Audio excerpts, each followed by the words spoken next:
जय हिंद। Welcome to success exit. तो जैसा कि आप सभी जानते हैं कि IMA Indian military academy Dehradun में आपके जो ग्रुप सी की सिविलियन की नई वैकेंसी हैं वो आउट हो चुकी हैं। तो यहाँ पर आपकी जितनी पोस्ट है इस भर्ती में आउट हुई हैं उस हर एक पोस्ट की जो भी आपकी इम्पोर्टेंट बातें हैं जो आपके सिलेक्शन से रिलेटेड हैं वो सारी हम डिस्कस करने वाले हैं। और यहाँ पर कुछ आपके कॉमन डाउट हैं जैसे कि आपका किस पोस्ट में जो स्किल टेस्ट होता है जिसको हम प्रैक्टिकल टेस्ट भी बोलते हैं वो आपका कंडक्ट होगा या फिर नहीं, और अगर होगा तो कैसे होगा वो हम डिस्कस करेंगे। किस पोस्ट में आपका एक्सपीरियंस ज़रूरी है और किस में नहीं वो आपको बताएंगे। और यहाँ पर जो एडमिट कार्ड आपके आने वाले हैं वो आपके परसेंटेज के बेस पर आने वाले हैं। तो कितनी कट ऑफ आपके परसेंटेज की बन सकती है, चलिए बहुत सारी बातें हम डिस्कस कर लेते हैं। तो यहाँ पे देखिएगा जो आपके भर्ती का ऑफिशियल नोटिफिकेशन है वो हमने ओपन किया हुआ है, और जो भी जानकारी आपको बताएंगे बिल्कुल ऑफिशियल बताएंगे ताकि आपके मन में एक सिंगल डाउट भी न बचे। तो यहाँ पर आपका जो पहला कॉमन डाउट है वो है कि आपका किस पोस्ट में स्किल टेस्ट होगा और किस में नहीं, और किस पोस्ट के लिए आपका एक्सपीरियंस ज़रूरी है और किसके लिए नहीं।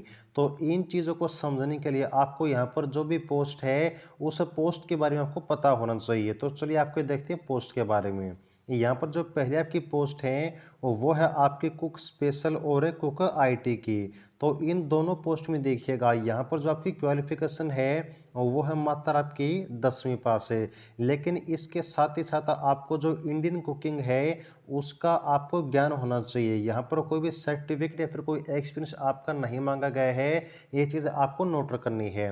कुक स्पेशल कुक आईटी का कोई आपको एक्सपीरियंस की ज़रूरत नहीं है, और यहाँ पर आपका स्किल टेस्ट होगा, ये चीज़ आप याद रखिएगा। स्किल टेस्ट में क्या होगा तो उसमें आपको जो है इंडियन कुकिंग के बारे में, आपको जो खाना पकाने की बातें हैं या फिर आपके रसोई के बारे में जो भी जानकारी है वो आपसे यहाँ पर पूछी जा सकती है, आपसे जो है प्रैक्टिकल करवा के देखी जा सकती है। आपके जो अगली पोस्ट है वो आपकी एमटीएस ड्राइवर की। तो एमटी ड्राइवर की जो ओजी की पोस्ट है ऑर्डिनरी ग्रेड की, उसमें आपको सबसे पहले 10वीं पास और फिर आपके पास जो है हैवी लाइसेंस होना चाहिए, और साथ ही साथ आपके पास से 2 साल का जो एक्सपीरियंस है वो भी होना चाहिए। तो यहाँ पर आपका जो है एक्सपीरियंस है अनिवार्य बन जाता है किस पोस्ट में, आपका ड्राइवर के पोस्ट में। इसमें भी आपका स्किल टेस्ट होगा जो कि आपका ड्राइवर का टेस्ट रहने वाला है। देन बात करें अगली पोस्ट के लिए तो वह है आपके बूट मेकर की रिपेयरर की।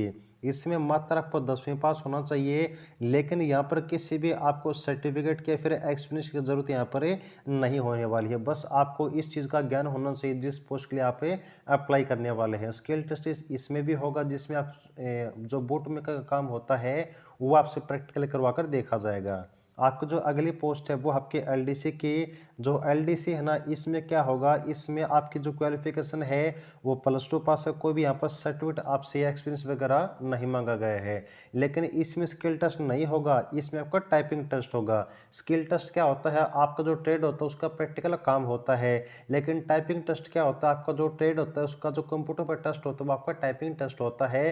तो इसको हम स्किल टेस्ट नहीं बोल सकते, इसको हम टाइपिंग टेस्ट बोलेंगे। ओके, तो एलडीसी में क्या होगा, रिटन एग्जाम और आपका टाइपिंग टेस्ट, स्किल टेस्ट इसमें नहीं होने वाला है।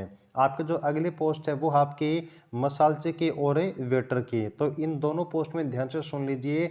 बस आपको सबसे पहले 10वीं पास होना अनिवार्य, किसी भी सर्टिफिकेट एक्सपीरियंस की जरूरत इसमें आपको नहीं रहेगी। अगर आपके पास एक्सपीरियंस है तो लगा दीजिए, कोई जरूरत इसकी वजह से कंपल्सरी नहीं होने वाली है। लेकिन इसमें जो है आपका जो ट्रेड है उसके बारे में स्किल टेस्ट आपका कंडक्ट किया जाएगा। ठीक है जी। और फिर यहाँ पर आपके जितने पोस्ट हैं जैसे कि फटीगमैन की है, एमटी सफाई वाला की है, ग्राउंड्समैन की है, और फिर नीचे आइएगा आपकी जो अगली पोस्ट है वो आपकी जीसी ऑर्डरली, एमटी चौकीदार ग्रूम। देन आपके अगली पोस्ट है बार्बर की, और फिर है आपकी फटीगमैन की, और फिर है आपकी बाइसिकल रिपेयरर की। फिर नीचे आइएगा एमटीएस मैसेंजर और लेबोरेटरी अटेंडेंट है। तो यहाँ पर जो भी पोस्ट आपके रखी है ना इनमें से मात्र आपको जो क्वालिफिकेशन है वही होनी चाहिए। किसी भी पोस्ट के लिए आपको एक्सपीरियंस की जरूरत नहीं होगी, लेकिन जो पोस्ट आपकी रहेगी उसमें आपका स्किल टेस्ट होने वाला, जो यहाँ पर पोस्ट आपको मैंने अभी बताई है उसमें स्किल टेस्ट आपका होगा, ये चीज़ आप याद रखिएगा। तो यहाँ पे देखिएगा जो आपके एक्सपीरियंस के बारे में और आपके स्किल टेस्ट के बारे में डाउट थे वो हमने आपको बता दिए हैं। अब हम बात करते हैं आपके जो एडमिट कार्ड आने वाले हैं वो आपके परसेंटेज बेस पर आएंगे। ये चीज़ आपको हम नहीं बोलते बल्कि आपका आईएमए का नोटिफिकेशन बोलता है। और यहाँ पर आपको एक चीज़ कही गई है कि आपकी जितनी पोस्ट है ना तो ओनली 50 कैंडिडेट से पर पोस्ट। अब ध्यान से सुनिए, ओनली, बिल्कुल आपको साफ साफ कहा गया है कि ओनली 50 कैंडिडेट पर पोस्ट है।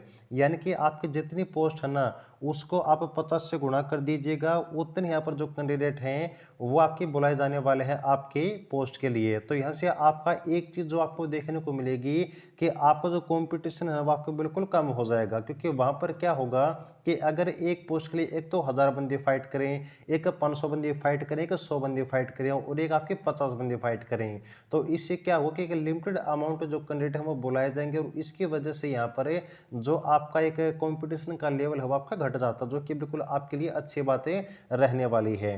तो यहाँ पर आपके जो एडमिट कार्ड की कट ऑफ बनने वाली है वो आपकी जो एसेंशियल क्वालिफिकेशन होगी ना वो आपके एसेंशियल क्वालिफिकेशन डिसाइड करेगी कि आपका एडमिट कार्ड आएगा या फिर नहीं आएगा, क्योंकि उसमें जो भी आपकी परसेंटेज होगी वो वही आपका एडमिट कार्ड का बेस बनने वाली है। तो बात करें कितनी कट ऑफ आपकी बन सकती है, तो मेरी एक बात ध्यान से सुनिए, यहाँ पर जो कट ऑफ बनेगी सबसे पहली बात की वो आपकी हर एक पोस्ट आपकी अलग अलग बनेगी। जितनी पोस्ट आपकी इस भर्ती में रहने वाली है जो कि आपको मैंने अभी अभी ऊपर लिस्ट बताई है, हर एक पोस्ट की आपकी अलग अलग कट ऑफ बनने वाली, ये चीज़ आप याद रखिएगा। लेकिन अगर एक आपको हम ओवरऑल एक एवरेज आइडिया दें तो अगर आपकी 65 से अबव है ना, कितने, अगर आपके 65% से 65% से अबव हो तो आप लोग ये माने कि आप लोग सेफ हैं अपने एडमिट कार्ड की परसेंटेज को आने के लिए। अगर आपके बहुत ही अच्छे खासे नंबर हैं 80% प्लस हैं तो बिल्कुल आप तैयार हो जाइए। लेकिन अगर 65 या फिर 60 हैं तो थोड़ा सा आपका चांस बनता है 80% का आपका एडमिट कार्ड आने का। लेकिन अगर आपके जो है परसेंटेज